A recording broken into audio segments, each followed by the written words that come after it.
All right. Happy Friday, everybody. Sorry about that for you guys who are in the audience and you're watching today. I thought we had a little technical difficulty. It's funny, my little recording here is take two.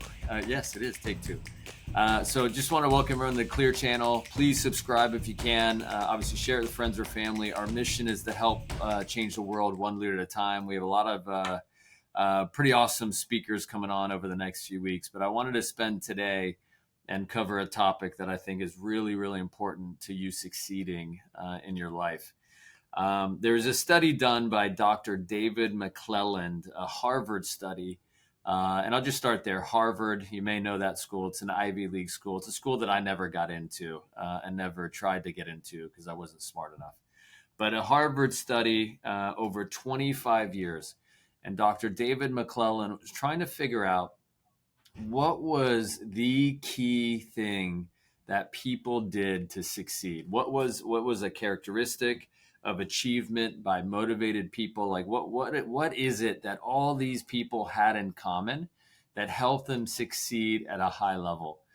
And the number one factor that they found after 25 years of working with successful people that allowed them and helped them succeed in their world, the number one factor was their peer group. It was who they surrounded themselves with. Number one factor, 25 years, people from multiple industries, which leads me into my topic today. I want to talk about the law of the inner circle. The inner circle. This is the group of people that are in your world, that are in your circle, that you spend the most time with. These are the people that you maybe confide in. These are the people you build with. These are the people you really bounce off ideas. These are the people that challenge you. These are the people that help you raise your game. This is your inner circle, and your potential in business. You right there. I see all of you watching. Is determined by those closest to you. Number one, the number one thing, who you spend time with. I see so many people in business, so many people that have all the potential in the world that can accomplish amazing, amazing things. And they simply spend time with the wrong people. It's so hard to see people go through this, like as a coach and a mentor to entrepreneurs. All right, but I see so many people. I'm like, I know they can do so many great things. And they simply spend time with the wrong group. As a coach, mentoring entrepreneurs, I see them constantly try to change people. Constantly, like the same shit. The same things. It's like, what are you going to tell them that you haven't told them 1,400 times? Is what I say to some business owners, some leaders. And so I want to, hopefully, you watch this as a leader and you make the changes because it absolutely will affect your life and where you go and if you accomplish what you want to accomplish. And I'll tell you, because the interesting thing is the best people don't always do their best. And so what people need in an inner circle, in a strong group of leadership, is they need accountability. They need people to push each other. I'm in a forum group where there's a group of us been meeting for almost 15 years now, all entrepreneurs, built multi-million-dollar companies. And we meet once a quarter. We meet in person once or twice a year. We travel and go to some pretty cool places and hang out. But in that forum group, it gets pretty heated. There's a ton of accountability. There's like, hey, you said you were going to do this by this time this year. And we weren't about to it's not about hurting feelings. We don't give a shit how people feel because we know as business people, as consultants, coaches of a lot of organization, our own people in our companies, we know that business doesn't care how you feel. And so if you want to raise your game, then that inner circle has to be super strong, super strong. And I just remember it's like 2 years ago, I ran a triathlon. It was kind of funny. My wife, as you guys know, is big into track and field.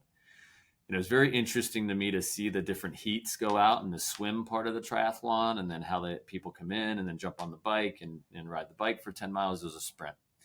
And then the last thing was a 5K, 3.5 or 3.1 miles it was for the third part of it. But it's just interesting to see the different groups of people as they kind of change to the run or the bike. And then how, if you stayed with a group of people that was going at a certain pace, you tended to go at that pace. And if you're in another group of people that kept passing people, you tended to keep up with that group that was passing people. No different in life, no different in business. So my goal, just so you know, as I build companies and I teach people to build companies, is to build 5 to 7 core people that are in the inner circle. And so as a business, when we get to 7 core people in the inner circle, the business is performing and growing at the highest of level that was supposed to accomplish. So, so if you want to know how to get into an inner circle in an organization, if you want to learn how to coach and to build an inner circle, if you're building teams in business, I'll give you 5 quick tips on how to get into it or how to build it if you are the person deciding who's in it. So what I look for is, number 1, I look for potential value. I look for people that are incredibly motivated and disciplined with their own life to start. And then I look to teach them business.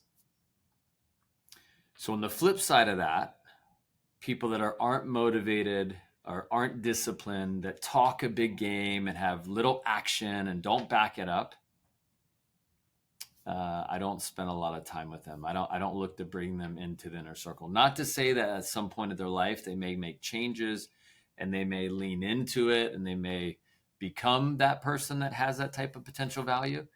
But if somebody is talking and not doing, I'm watching actions, 1,000% of actions, because the saying is your actions speak so loudly, I can't hear what you're saying.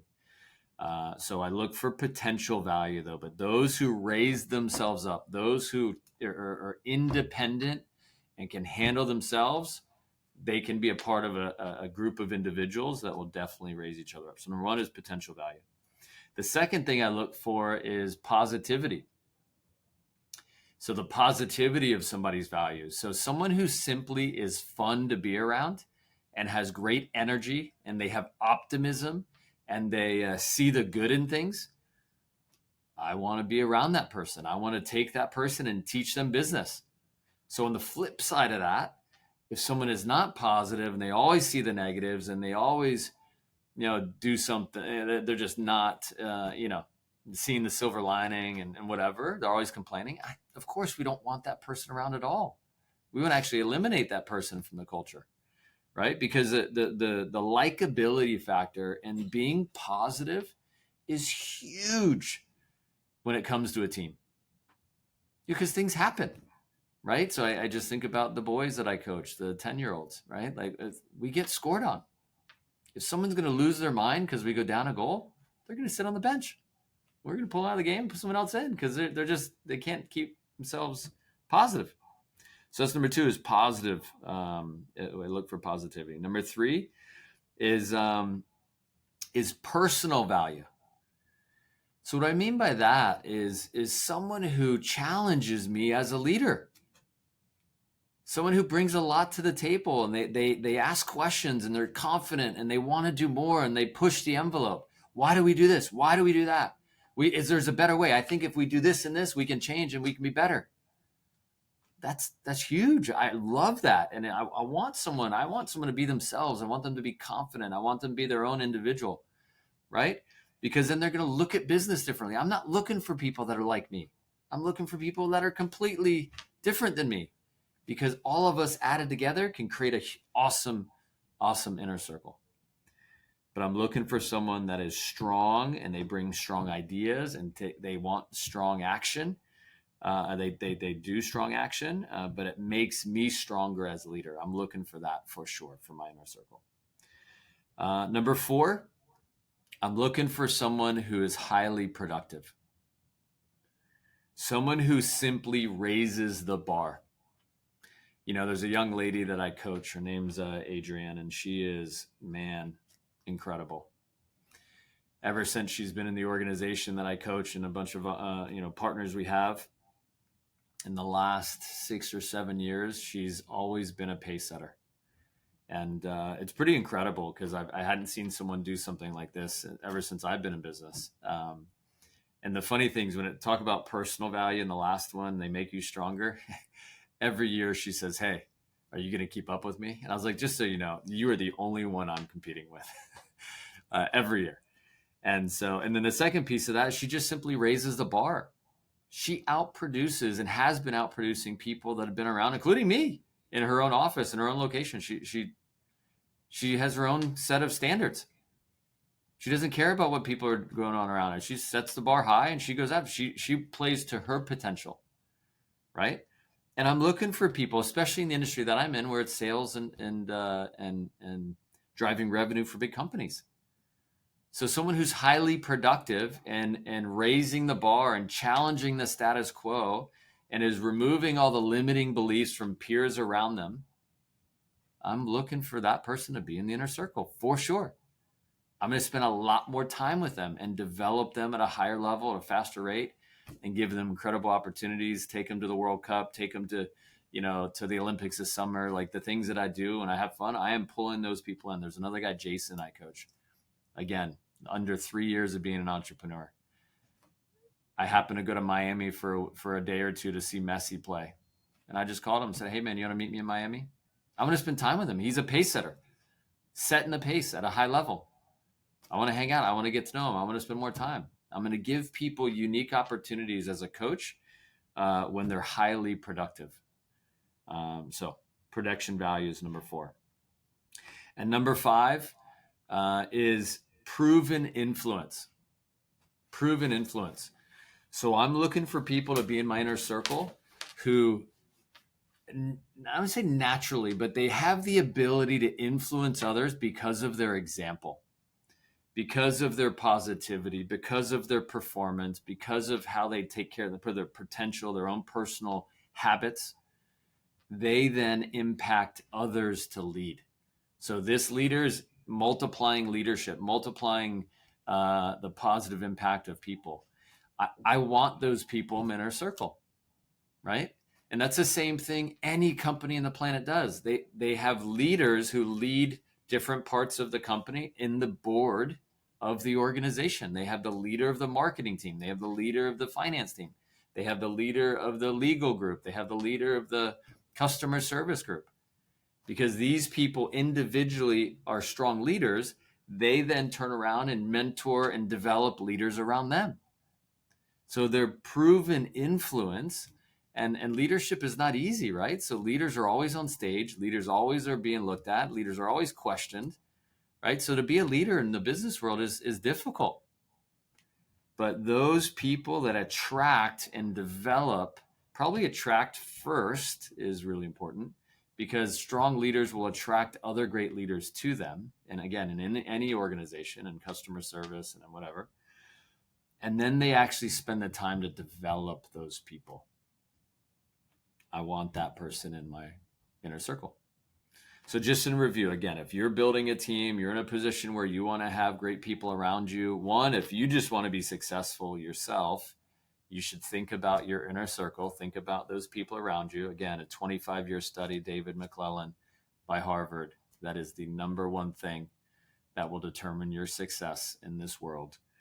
And if you're interested in developing, or maybe in our office, in our industry, in our organization, and you're working with a CEO, like some people work with me on a daily basis, and they're interested in being in the inner, they want an inner core. They're interested in growing their leadership, their business skills, and grow at the highest and the fastest rate. Getting into the inner circle of any organization is the first move you should think about. So the 5 things, again, your value. What do you do for yourself? How motivated and driven? What habits do you have? Number 2, your positivity. Number 3, do you challenge the status quo? Personal value. Number 4 is your production and your production value. And then number 5, your proven influence of other people. And I'll tell you, once you get to this point where you have a strong group of an inner circle and you have an industry or a company or an organization that you're developing, and then the next piece of this, and to really get your organization to the highest of growth potential, revenue targets, and numbers that you want to hit at a highest level, is now you got to start empowering that inner circle. You start delegating, coaching, and empowering the group to lean in and step into their excellence, step into who they can become as they take on vital roles in the organization. And I'll tell you, the crazy thing about that world is as a high D and a high I and a disc profile, someone who's very take control and driven, it is very hard for those of us or these personality types to delegate and to just not do it yourself.